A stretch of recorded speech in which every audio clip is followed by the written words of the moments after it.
দর্শক, দেশে শরীফ ওসমান হাদির মৃত্যু, প্রথম আলো ডেইলি স্টার, ছায়ানট উর্দিচিতে হামলা, এই ব্যাপারগুলো বাংলাদেশের গণমাধ্যমের গণ্ডি পেরিয়ে আন্তর্জাতিক গণমাধ্যমে ব্যাপকভাবে সরগরম হয়েছে। আন্তর্জাতিক অঙ্গনে আমাদের ভাবমূর্তি একেবারে তলানিতে পৌঁছেছে। বিশেষ করে এই নির্মম হত্যাকাণ্ড এবং প্রথম আলো ডেইলি স্টারের মতো বাংলাদেশের সবথেকে বড় দুটি গণমাধ্যমে আক্রমণ, সেই আক্রমণে গণমাধ্যমের কণ্ঠরোধ করা, বাক স্বাধীনতায় হস্তক্ষেপ করা, এই ব্যাপারগুলো সামনে আসছে। এই ব্যাপারগুলো যখন আসছে তখন বাংলাদেশে ভারত বিরোধিতা, ভারতে বাংলাদেশ বিরোধিতা, এই ব্যাপারগুলোও আমরা দেখছি। দুই দেশের সরকারের মধ্যে চিঠি, বিবৃতি, এই চালান, এইগুলো মন্তব্য, প্রতিমন্তব্য, এই ব্যাপারগুলোও দেখছি। বাংলাদেশ দোষারোপ করছে ভারতকে, ভারত দোষারোপ করছে বাংলাদেশকে। সেই প্রেক্ষাপটে বাংলাদেশ ভারতের সম্পর্ক তলানিতে নেমেছে। একদিন আগেই আমরা যখন দেখেছি বাংলাদেশের আদালত থেকে একটা নির্দেশ জারি করা হয়েছে, শেখ হাসিনা, ওবায়দুল কাদের সহ বেশ কয়েকজনের দেশ ত্যাগে নিষেধাজ্ঞা, যেটা নিয়ে ব্যাপক হাস্যরসের সৃষ্টি হয়েছিল। যখন বাংলাদেশ সরকার শেখ হাসিনাকে আনুষ্ঠানিকভাবে ফেরত চেয়ে ভারত সরকারের কাছে চিঠি পাঠাচ্ছে, তখন কি বাংলাদেশের আদালত কিংবা বিচারকরা জানেন না যে শেখ হাসিনা দেশে নেই, শেখ হাসিনা ভারতে অবস্থান করছেন? তার দেশ ত্যাগে নিষেধাজ্ঞা জারি করার এই ব্যাপারটা তাই নানা ধরনের প্রশ্ন তৈরি করেছে। তখন এএনআই, বার্তা সংস্থা এএনআই, তারা ওদিকে ভারতে থাকা শেখ হাসিনার একটা সাক্ষাৎকার প্রকাশ করেছে। এএনআইকে উদ্ধৃত করে জার্মান গণমাধ্যম ডয়েচে ভেলে এবং ইন্ডিয়ার গণমাধ্যম ইন্ডিয়ান এক্সপ্রেস যে তথ্য দিচ্ছে, সেই তথ্যটা খুব একটা সুবিধাজনক না। কি বলছে এই দুটি আন্তর্জাতিক গণমাধ্যম শেখ হাসিনা সম্পর্কে? শেখ হাসিনা বাংলাদেশের সামগ্রিক ব্যাপার এবং আদালতে তার বিচারাধীন ব্যাপারগুলো, তার উপরে যে দেশ ত্যাগের নিষেধাজ্ঞা, দেশে ফেরানোর চেষ্টা, এই ব্যাপারগুলো নিয়ে শেখ হাসিনার বক্তব্য কি? চলুন একটু জেনে দেখি এই ভিডিওতে। থাকবেন পলিটিক্স টিভির নিয়মিত আয়োজনে।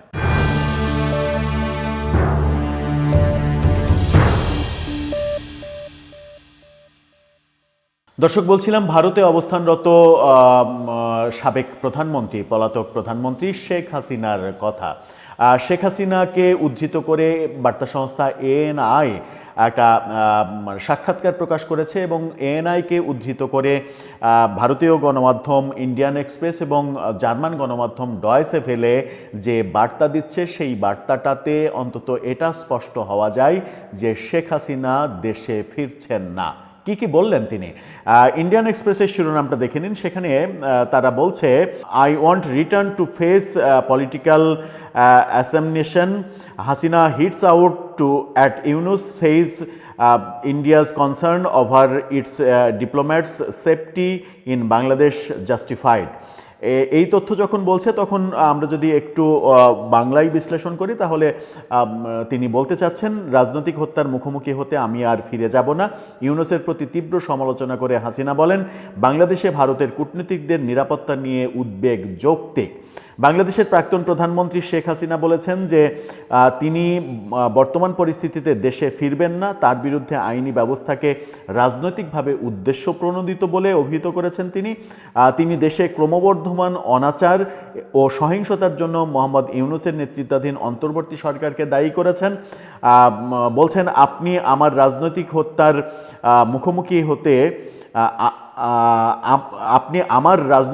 মুখোমুখি হতে আমার প্রত্যর্পণ দাবি করতে পারবেন না। এএনআইকে দেওয়া সাক্ষাৎকারে শেখ হাসিনা এটা বলেছেন। তিনি আরও বলেছেন যে তিনি কেবল তখনই ফিরে আসবেন যখন বাংলাদেশে একটি বৈধ সরকার এবং একটি স্বাধীন বিচার বিভাগ থাকবে। তার মানে তিনি বলতে চাচ্ছেন যে বাংলাদেশে এই মুহূর্তে কোনো বৈধ সরকার নেই এবং স্বাধীন বিচার ব্যবস্থা নেই। এই কথা কেন তিনি বলছেন, বাংলাদেশের বর্তমান সরকারকে কেন তিনি অবৈধ বলছেন, সেই যুক্তিটা হয়তো তার কাছেই রয়েছে। ভারতীয় গণমাধ্যম ইন্ডিয়ান এক্সপ্রেস যখন ওইটা বলছে, তখন জার্মান গণমাধ্যম ডয়েচে ভেলে কি বলছে দেখে নিন। সেখানে বলা হচ্ছে, বাংলাদেশের সহিংসতার দায় ইউনূসের, দাবি শেখ হাসিনার। বার্তা সংস্থা এএনআইকে দেওয়া এক সাক্ষাৎকারে শেখ হাসিনার অভিযোগ, ইউনূস সরকার ভারতের বিরুদ্ধে প্রতিকূল বিবৃতি দিচ্ছে এবং ধর্মীয় সংখ্যালঘুদের রক্ষা করতে পারছে না। হাসিনা বলেছেন, ভারতের সঙ্গে বাংলাদেশের সম্পর্ক যে খারাপ হয়েছে তার পুরো দায় ইউনূসের। তার তার সরকার ভারতের বিরুদ্ধে শত্রুতাপূর্ণ বিবৃতি দিয়েছে, ধর্মীয় সংখ্যালঘুদের রক্ষা করতে পারেনি, কট্টরপন্থীদের কথায় পররাষ্ট্রনীতি ঠিক করা হচ্ছে, তারপর টেনশন বাড়লে তিনি অবাক হচ্ছেন। ভারত সবসময় বাংলাদেশের পাশে থেকেছে এবং দশকের পর দশক ধরে তারা বাংলাদেশের বন্ধু।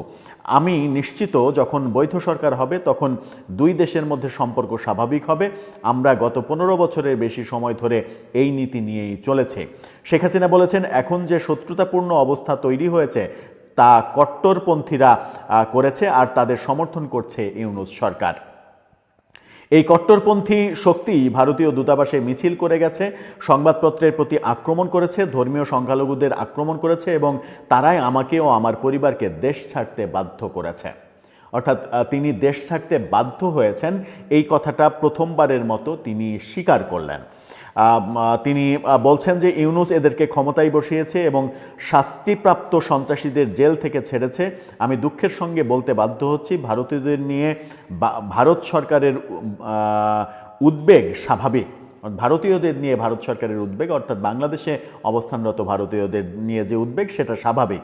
দায়িত্বশীল সরকার দূতাবাসগুলিকে রক্ষা করে, যারা এগুলোর ক্ষতি করার চেষ্টা করে তাদের বিরুদ্ধে ব্যবস্থা নেয়। ওসমান হাদির মৃত্যু সম্পর্কেও কথা বলেছেন তিনি। ওসমান হাদির মৃত্যু নিয়ে শেখ হাসিনা বলেছেন, প্রধান উপদেষ্টা মোহাম্মদ ইউনূসের নেতৃত্বে যে বিশৃঙ্খলা সৃষ্টি হয়েছে এটা তারই ফলেই হয়েছে। অর্থাৎ প্রফেসর ইউনূসের সরকারকে তিনি দায়ী করছেন এই ব্যাপারে। যদিও প্রফেসর ইউনূসের সরকার সহ বাংলাদেশের অধিকাংশ মানুষ দায়ী করছে শেখ হাসিনার দলকে, আওয়ামী লীগকে, যে এটা আওয়ামী লীগের লোকজন করেছে। কারণ এর সঙ্গে, হত্যাকাণ্ডের সঙ্গে যার জড়িত থাকার কথা বলা হচ্ছে তিনি সাবেক ছাত্রলীগের নেতা, এই কথাটাও সামনে চলে আসছে। সংখ্যালঘুদের বিরুদ্ধে অত্যাচার ও হত্যা নিয়ে হাসিনার মত হলো, সহিংসতা এখন অন্তর্বর্তী সরকারের আমলে নিয়মে পরিণত হয়েছে। সরকার হয় এই সহিংসতার বিষয়টি অস্বীকার করে অথবা তাদের কাছে এটা থামাবার কোনো ক্ষমতা নেই। এ ধরনের ঘটনা প্রতিবেশী দেশের সঙ্গে বাংলাদেশের সম্পর্ককে অস্থির করে তুলেছে। যখন সীমান্তে ন্যূনতম শৃঙ্খলা বজায় রাখতে পারে না তখন আন্তর্জাতিক ক্ষেত্রে তোমার বিশ্বাসযোগ্যতা ভেঙে পড়ে। এটাই ইউনূস সরকারের সঙ্গে হয়েছে। অর্থাৎ তিনি এএনআইকে যে সাক্ষাৎকার দিয়েছেন এবং বলা হচ্ছে যে ইমেলে এই সাক্ষাৎকার দিয়েছেন, ইমেলে দেওয়া এই সাক্ষাৎকার আবারও তিনি সাক্ষাৎকার দিতে শুরু করলেন মনে হচ্ছে। এই সাক্ষাৎকারে তিনি ওসমান হাদির মৃত্যুর জন্য বর্তমান সরকারকে দায়ী করছেন, ভারত বিরোধী যে ব্যাপারগুলো তৈরি হচ্ছে সেখানে সরকারকে দায়ী করছেন এবং সবথেকে গুরুত্বপূর্ণ ইনফরমেশন যেটা, সেটা হচ্ছে যে তিনি বিচারের মুখোমুখি হতে দেশে ফিরে আসবেন না। অর্থাৎ শেখ হাসিনা দেশে ফিরছেন না যতদিন পর্যন্ত না তিনি নিজেকে নিরাপদ ভাবতে পারছেন। তার মানে শেখ হাসিনার দেশে ফেরা প্রফেসর ইউনূসের সরকারের আমলে তো হচ্ছেই না, পরবর্তী সরকার কারা আসে, কিভাবে সরকার হয় সেটার উপরে হয়তো নির্ভর করবে সব কিছু। পরবর্তী সরকারের সঙ্গে যদি একটা ব্যাকডোর আন্ডারস্ট্যান্ডিং তার হয় কিংবা তিনি করতে পারেন তাহলে হয়তো ফিরতে পারেন। তবে কয়েকদিন আগে ভারতের পররাষ্ট্রমন্ত্রী অর্থাৎ বিদেশমন্ত্রী যে কথা বলেছিলেন, শেখ হাসিনা সম্পর্কে যে মন্তব্য করেছিলেন যে তার ভারতে থাকা না থাকা, ফিরে যাওয়া এটা সম্পূর্ণ তার স্বাধীনতা, তার সিদ্ধান্ত, সেই ঘোষণাটা ভারত সরকারের পক্ষ থেকে যখন দেয়া হলো তখন প্রথমবারের মতো শেখ হাসিনার এই মন্তব্য আমরা শুনতে পেলাম যে তিনি ফিরতে চাইছেন না দেশে। শেখ হাসিনা যদি দেশে ফিরতে নাই চান তাহলে আওয়ামী লীগের কী হবে, আওয়ামী লীগের নেতৃত্বের কী হবে? আওয়ামী লীগ কি এভাবেই কার্যক্রম নিষিদ্ধ, নিবন্ধন স্থগিত এভাবেই থাকবে? এভাবেই থাকতে চায় তারা অনন্তকাল, নাকি তারা রাজনীতির পরিবেশে, রাজনীতির মাঠে ফিরে আসতে চায়? ফিরে আসতে চাইলে তাদের তো নেতৃত্বের প্রয়োজন। কে দেবে সেই নেতৃত্ব? শেখ হাসিনাকে বাদ দিয়ে কি নেতৃত্বর প্ল্যান করবে আওয়ামী লীগ? কি ভাবছে দলটি? কিংবা তাদের ফেরার আদৌ কোনো পথ আছে কি না বর্তমান বাস্তবতায়, সেটাও একটা গুরুত্বপূর্ণ ব্যাপার। দর্শক, আপনার মনে হয় কি? আপনার মতামত জানিয়ে এ ব্যাপারে লিখতে পারেন আমাদের কমেন্ট বক্সে।